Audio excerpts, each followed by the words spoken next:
Good morning. ఈరోజు ఓపీలో మేము చూసిన ఒక విచిత్రమైన విషయాన్ని మీ అందరితో చెప్పాలనుకుంటున్నాను. ఒక తల్లి 5.5 సంవత్సరాల బిడ్డని ఓపీకి తీసుకొనొచ్చింది. బరువు పెరగట్లేదని.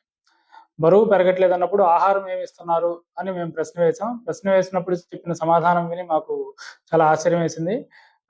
ఏంటంటే కేవలం తల్లిపాలు మాత్రమే ఇస్తుంది. బయట ఫుడ్ చాలా తక్కువ క్వాంటిటీలో ఇస్తుంది. తల్లిపాలు ఎక్కువగా ఇస్తుంది.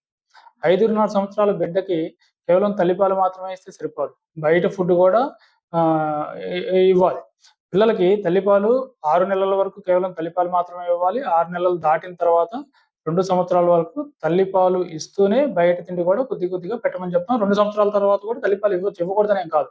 కానీ పాలలో బలమైన పదార్థాలు, విటమిన్‌లు, ఖనిజాలు ఇవి తక్కువగా ఉంటాయి 2 సంవత్సరాల తర్వాత. కాబట్టి ఆ పాలు మాత్రమే సరిపోవు. బయట మనం ఇంట్లో ఏదైతే వంట చేసుకొని తింటున్నామో అదే పాత్రలో ఉన్న ఫుడ్డు పిల్లలకు గూడా పెట్టాల్సుంటుంది. ఇక్కడ ఈ పర్టిక్యులర్ కేస్‌లో ఆ తల్లి చేసిందేంటంటే కేవలం తల్లిపాలు మాత్రమే ఇస్తుంది. బయట ఫుడ్ చాలా తక్కువ ఇస్తుంది. కాబట్టి బరువు పెరగలేదు. ఇది ఇది ఒక విచిత్రమైన విషయం అనుకుంటే 5.5 సంవత్సరం వచ్చే వరకు తల్లిపాలు ఎందుకిస్తున్నావమ్మా ఇంకా ఆపకుండా అంటే ఆ తల్లి చెప్పిన సమాధానం ఇంకా విచిత్రం అన్నమాట. పాలు ఇవ్వడం మానేస్తే బిడ్డ తనకి దూరం అయిపోతుందేమో, వేరే వాళ్ళకి దగ్గరవుతుందేమో అనేది తన భయం. అందుకని బిడ్డ తనని మర్చిపోకుండా ఉండడానికి అనేసి పాలు బిడ్డ వద్దన్నా గూడా అడిగి మరీ ఇస్తూ ఉందన్నమాట. ఆ నీళ్ళ పాలు ఎప్పుడైతే కడుపులోకి వెళ్ళిపోతాయో, కడుపు నిండిన ఫీలింగ్ వస్తుంది. బిడ్డ ఇక వేరే తిండి తినడానికి ఇష్టపడట్లేదు.